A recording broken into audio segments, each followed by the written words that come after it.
Bien, pues vamos a explicar un poquito de cómo medir los vectores dentro de un plano cartesiano. Acuérdense que los vectores van a ser magnitudes que vamos a representar dentro de un plano cartesiano, y esas magnitudes vectoriales van a estar representadas también o se van a trazar de acuerdo a la dirección y sentido en el cual en una situación problema nos van a presentar. Bien, yo aquí les tengo un plano cartesiano en el cual tengo 4 vectores.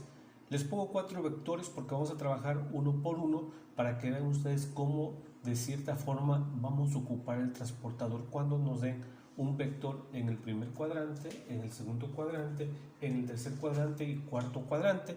Esto matemáticamente, pero en física, como vamos a manejar sentidos, vamos a manejar lo que es la parte norte, la parte sur, la parte este y la parte oeste.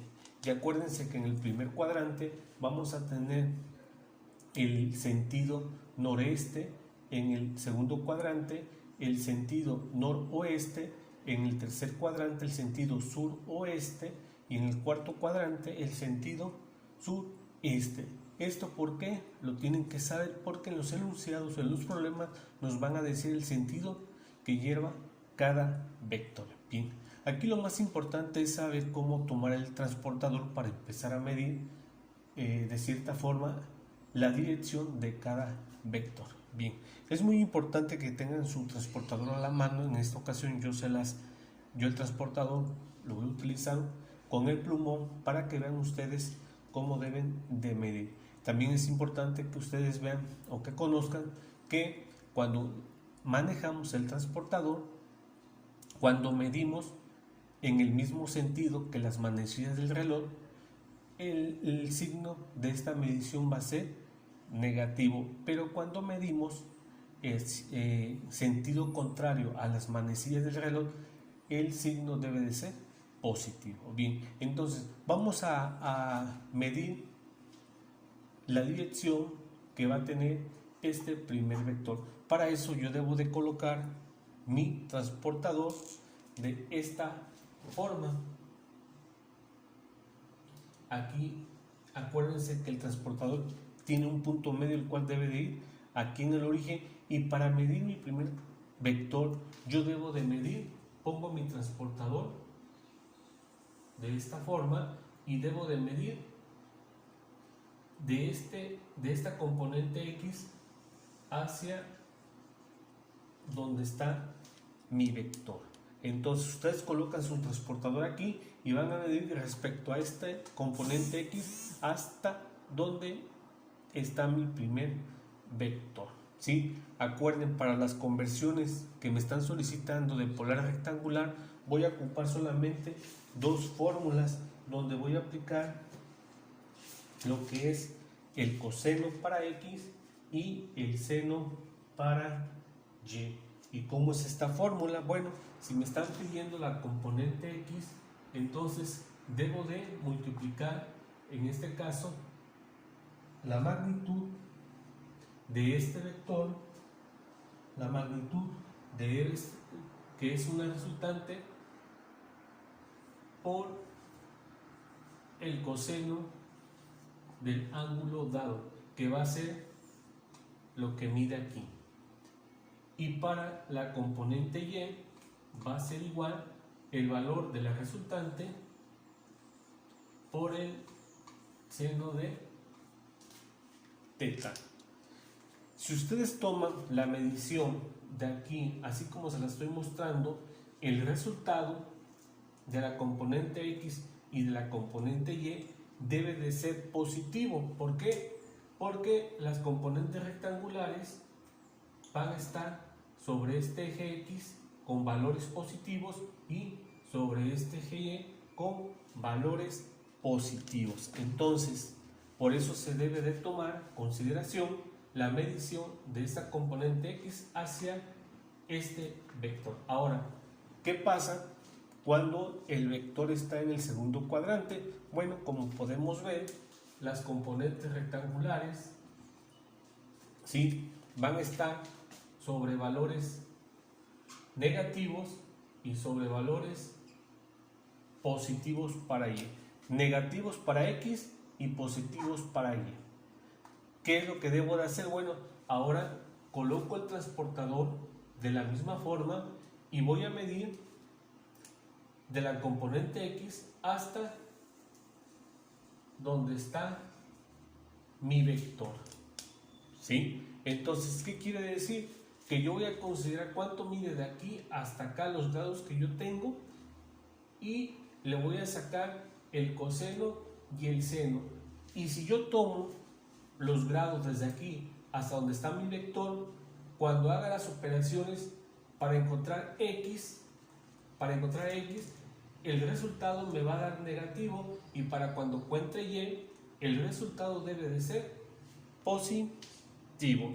Entonces, yo ya tengo dos formas o dos ejemplos de cómo encontrar, en este caso, las componentes x para cuando mi vector esté en el primer cuadrante y mis componentes para cuando mi vector esté en el segundo cuadrante. ¿Qué signos vamos a tener aquí? Para x va a ser positivo y para y aquí también va a ser positivo. Pero ¿qué signos voy a considerar para mi segundo cuadrante cuando mi vector esté en el segundo cuadrante? Para x va a ser negativo y para y va a ser positivo. Entonces vean ustedes ahí lo que yo debo de ver, cómo tomar la medición en el transportador, cómo medirlo para que me dé tanto los valores de las componentes positivos y negativos. Entonces es la forma en la cual yo debo de trabajar con mi transportador en la medición de ángulos para el vector mostrador. Ahora, eso es para cuando los dos vectores están en el 1 y en el 2. Pero ¿qué pasa cuando están en el 2? Perdón, en este caso en el 3 y en el 4. Bueno, voy a borrar esta parte. Ya no la voy a ocupar. Y ahora ven ustedes, ¿qué pasa cuando mis vectores están en el cuadrante 3 y en el cuadrante 4? Bueno, pues voy a hacer lo mismo, pero ahora mi transportador, de cierta forma, ¿cómo va a ser la medición? Voy a medir primero, ya sé que de aquí hasta acá hay un ángulo de 180 grados. Y para poner mi ángulo, que debe ir aquí y aquí, yo debo de medir 180 más lo que mida,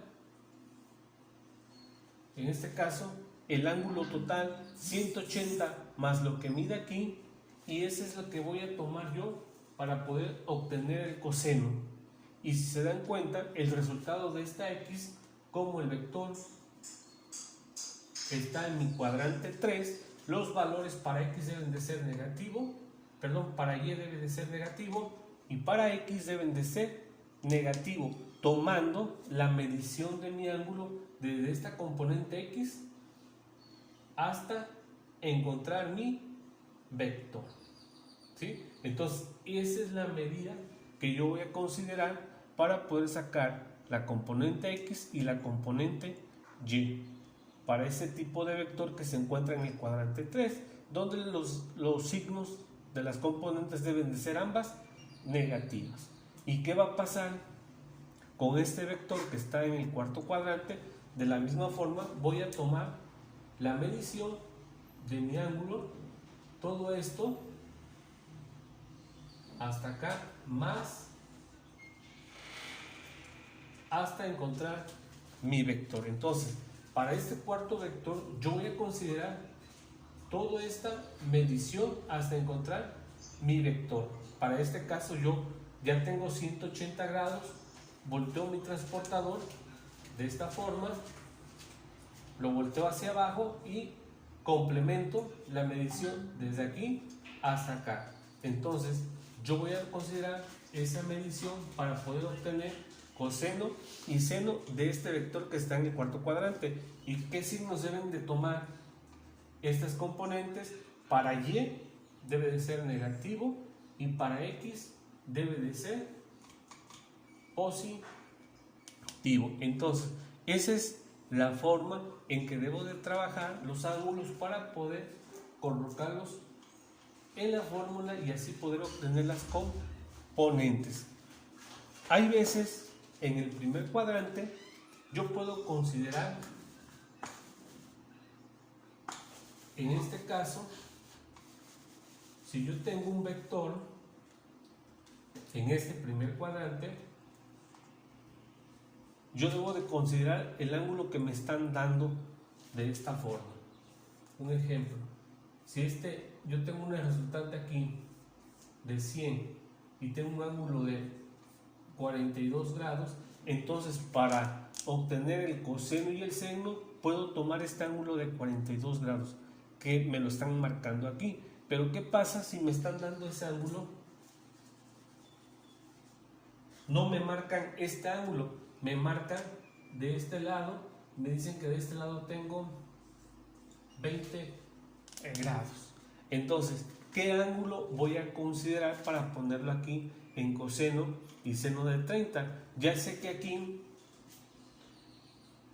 tengo dos perpendiculares que forman 90 grados, entonces para que yo cumpla los 90 grados, ¿cuánto debe de medir este ángulo que yo tengo aquí? Entonces este ángulo debe de medir 70 grados. Entonces ya no voy a considerar estos 20, sino que voy a considerar los 70 para colocarlos aquí y colocarlo aquí, de acuerdo a lo explicado anteriormente.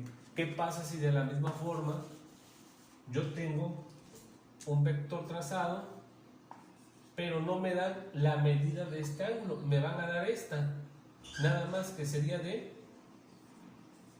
25 grados. Entonces, como en la explicación me están diciendo que yo considere la medida del ángulo desde aquí hasta acá, ¿cuánto debe de medir ese ángulo? Lo que yo debo de hacer es 180 menos 25, me dice que ese ángulo debe de medir 155 grados. Entonces este ángulo es el que voy a considerar para X y para Y, y a la hora de hacer las operaciones el valor de X debe de ser negativo y el valor de Y debe de ser positivo. Entonces esa es la forma en que vamos a trabajar. Si de cierta forma también no me dan a conocer el ángulo desde aquí hasta acá para este vector, me dan entonces debo de, con mi transportador, saber que tengo 180 grados más lo que mide acá.